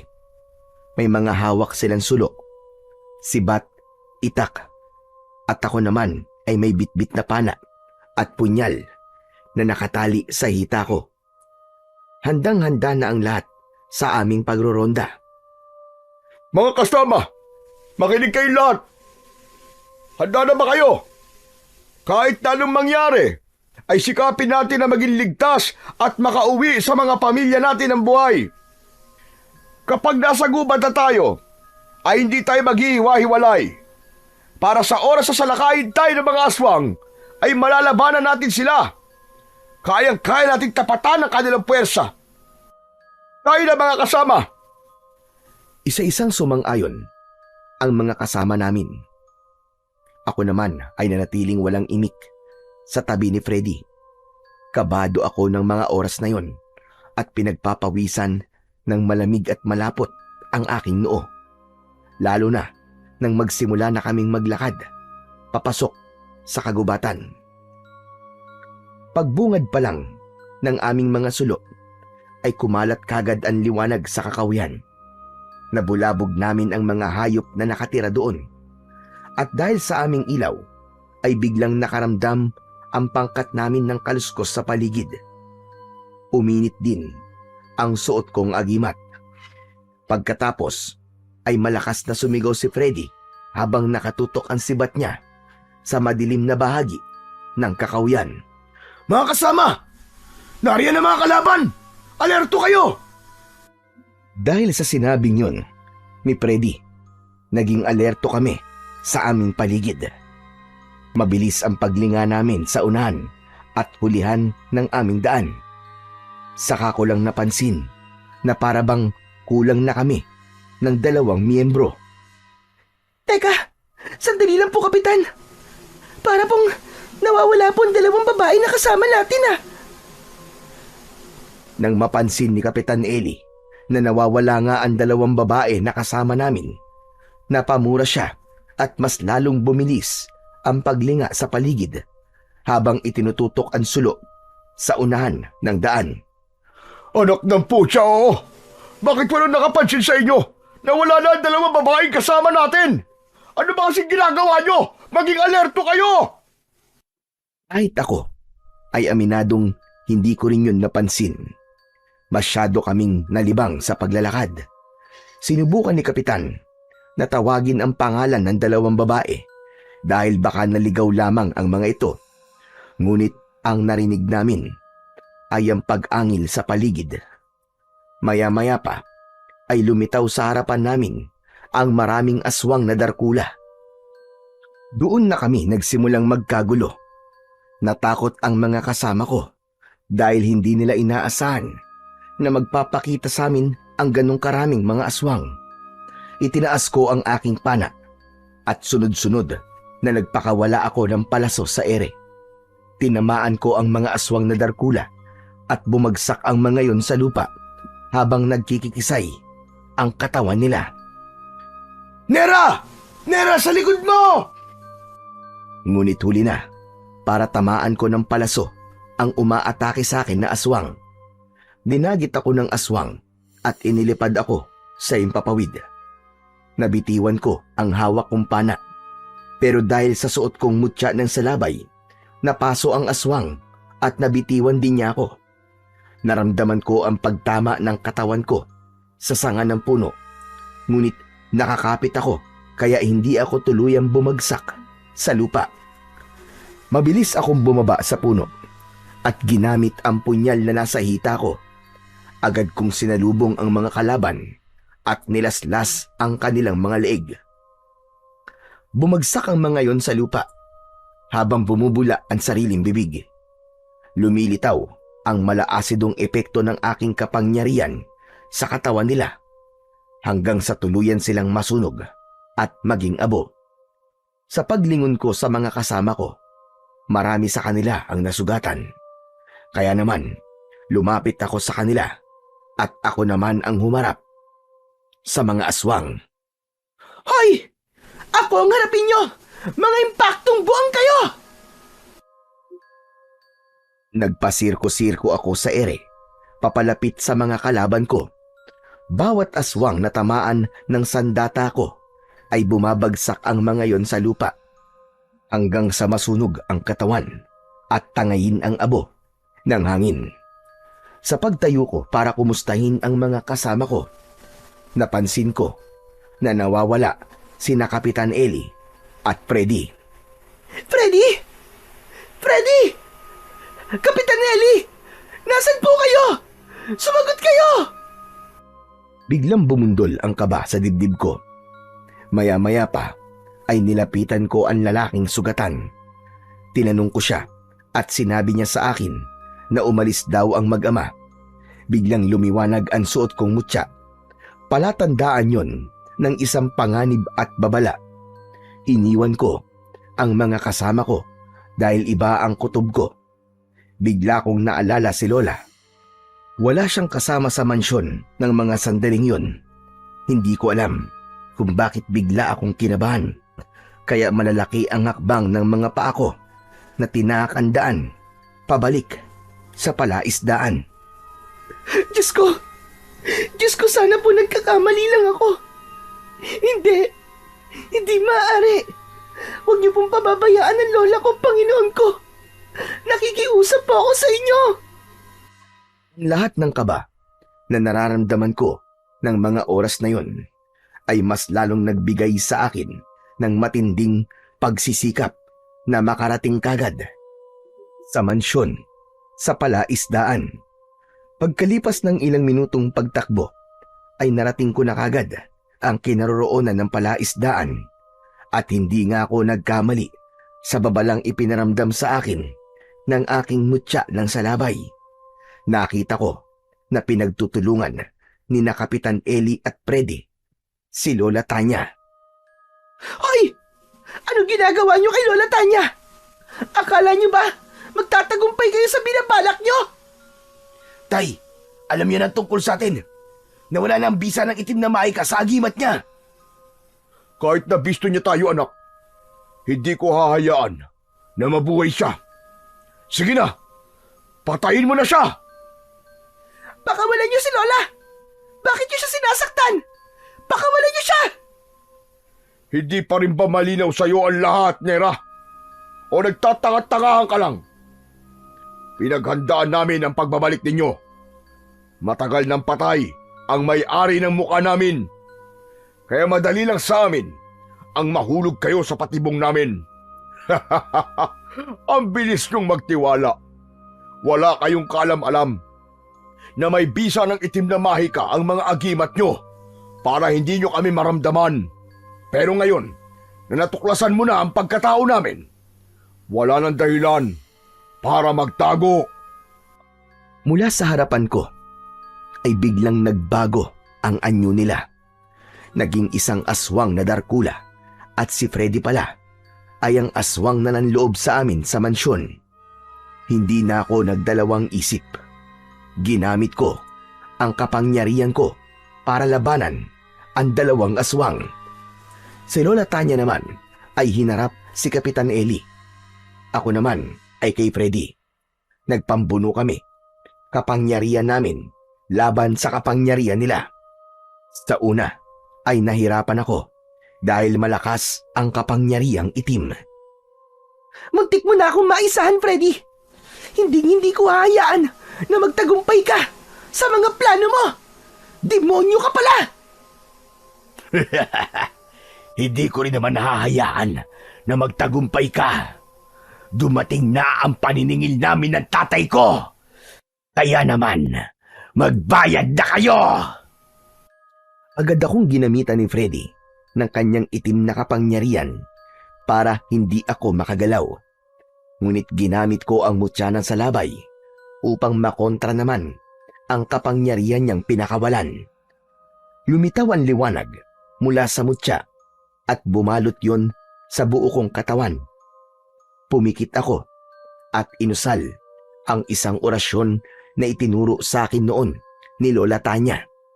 Unti-unting lumakas ang liwanag na bumabalot sa aking katawan. Dahil sa epekto ng aking mutya, tumalsik si Freddy at pasadsad na bumagsak sa lupa.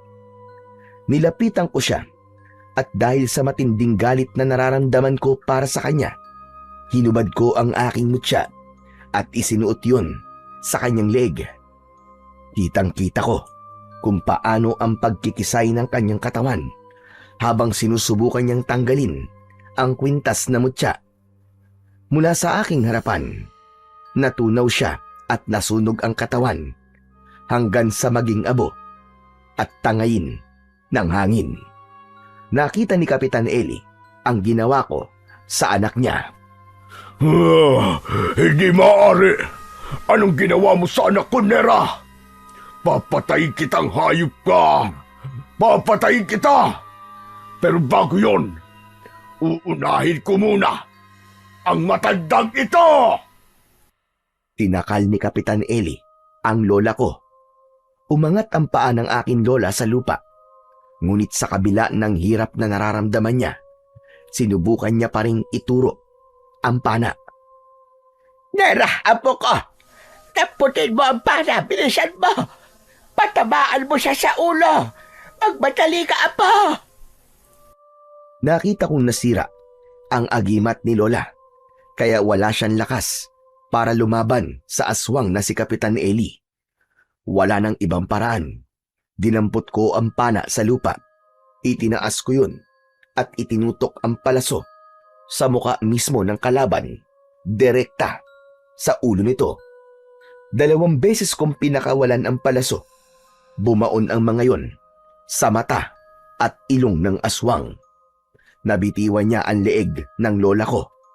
Pagkatapos ay binitiwan ko ang pana at kinuhang muli ang mutya ng salabay sa lupa. Tumakbo ako ng mabilis, papalapit sa kinaroroonan ni Kapitan Eli. Saka ko isinuot ang kwintas sa leeg niya at pinagmasdan ko kung paano siyang sinunog ng aking mutya. Naramdaman ko ang pagtayo ni Lola Tanya at tumabi siya sa akin. Magkasama kaming nanood kung paanong nasusunog ang katawan ng aswang hanggang sa maging abo. Sa wakas, natalo natin sila, apo. Tayong nagwagi. Wala na ang mga aswang Ligtas na tayo pati na ang lahat ng mga taga rito. Teka, Apo. Paano mo nga pala nalaman na inaatake ako ng mag-amang aswang kanina? Basta ko na lang naramdaman, Lola. Kung minsan po talaga, ang kutob ng isang tao ay nagkakatotoo. O baka, tinulungan po tayo ng Panginoon para hindi po sila magtagumpay sa kanilang mga binabalak. Iba talaga gumawa ng paraan ng Panginoong Diyos natin, anak. Mas malakas pa siya sa butya na taglay mo, Apo. Siya ang pinakamakapangyarihan sa lahat.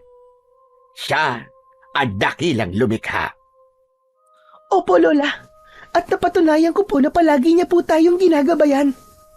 Salamat. At nabigyan na po natin ng hustisya ang nangyari po kay Lolo Rodolfo. Nakakalungkot lang po kasi ginamit ang mukha ni Freddy para sa kasamaan. Siya pala ang tauhan na tumulong po kay Lolo noon. Isa siyang bayani, Lola. Ipagdasal na lang natin ang kaluluwa niya, Apo. Kaya huwag ka nang malungkot. Ang mahalaga ay matatahimik na ang kaluluwa nila dahil sa wakas ay napatay mo na ang mga aswang na pumatay sa kanila. Nang mga sandaling yon, ay saka lamang ako nakahinga ng maluwag. Sa wakas, ay natuldukan na ang paggasik ng lagim ng mga aswang na Darkula. Natutunan ko na hindi pala tama na basta na lamang magtiwala sa mga taong nagpapakita sa atin ng kabutihan. Dahil muntik na akong maniwala kay Freddy. Dahil talaga naman na maginoo siya at talagang tumulong sa amin ni Lola.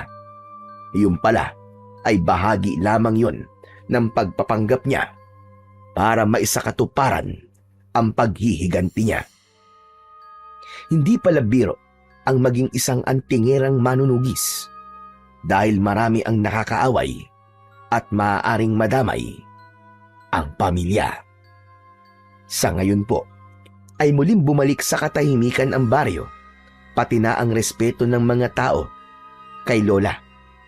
Tuluyan na po naming ipinasara ang palaisdaan at bumalik na kami sa Maynila. Hanggang ngayon po ay suot ko pa rin ang mutya ng salabay.